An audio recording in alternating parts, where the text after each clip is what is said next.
follows is going to be a few examples of things you can do at home with no space at all.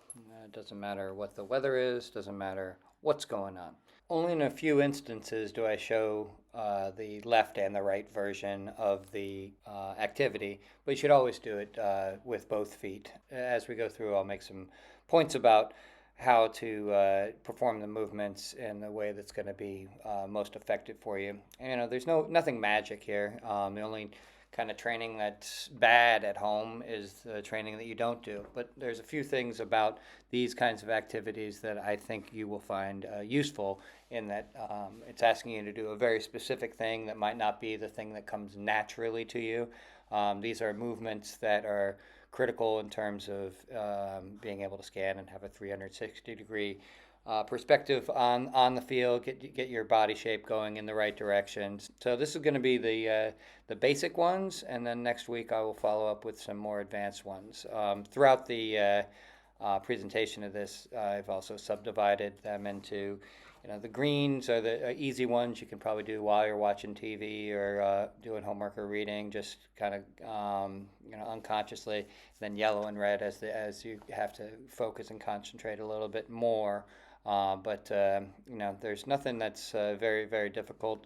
Some of the moves are chained together, and again, we don't require any space at all.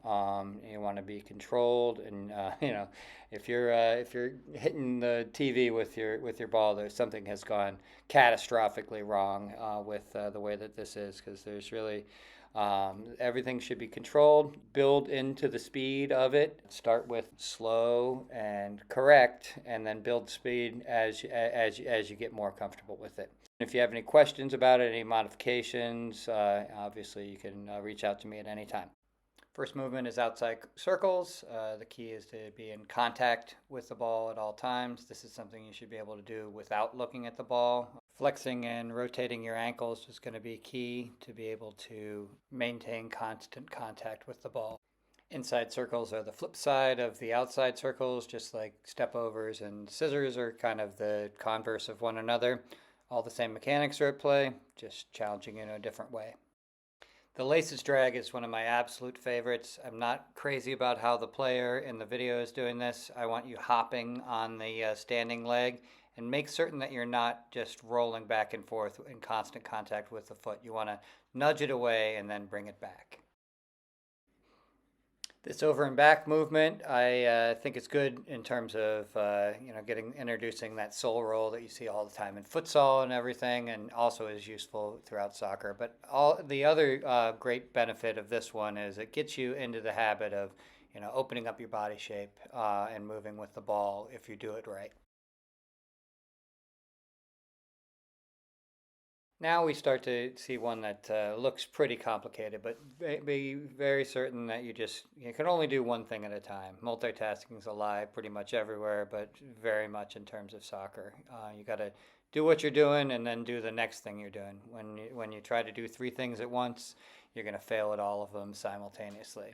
So just break down this movement into its individual components, and it should be fairly simple for you. As I mentioned at the beginning, you should be doing all of these on the left and right side, and I'm not including examples from the left and right in all instances. But in this one, the player in the video struggles a little bit with the left as compared with the right. And I include this to reinforce that you shouldn't be trying to be perfect. You're not going to be perfect at any of these things, and perfection is never the goal. Don't compare yourself with anybody else except for who you used to be and who you want to become. So, improvement is the aim at all times. I like this one a lot because, again, it introduces the idea of opening your body shape when you come into contact with the ball. So if you're doing this right, then your body's moving as much as the ball is. These sorts of movements need to be automatic. Open your body when you receive the ball. I really like how the player in the video sells the first movement in the step over. In order for a step over to be effective, the opponent has to think that you're going to be doing what you're actually not going to be doing. The demo on this scissoring is very good because a lot of times the people scissor with the ball too far away from them. You don't want to show very much of the ball at all to the opponent during a scissors. Okay, with this contact circles, we're getting a little bit away from applicability on the field unless you're Anthony from Brazil slash Man United and want to do circles with the ball. But I think this gets at a lot of the mechanics, a lot of the balance mechanics, and it's a good challenge for yourself to try to get it around all the way with one contact point. With the difficulty of this maneuver, don't compare yourself with the person in the video. Compare yourself with how you've done it before. And now, to reinforce that message even more, look how much the player with infinite number of takes struggles with the balance mechanic of this. And this is a good challenge, and she's slowing it way down. If you think that these are too easy, let's we'll see how the contact circles work out on your non-dominant foot.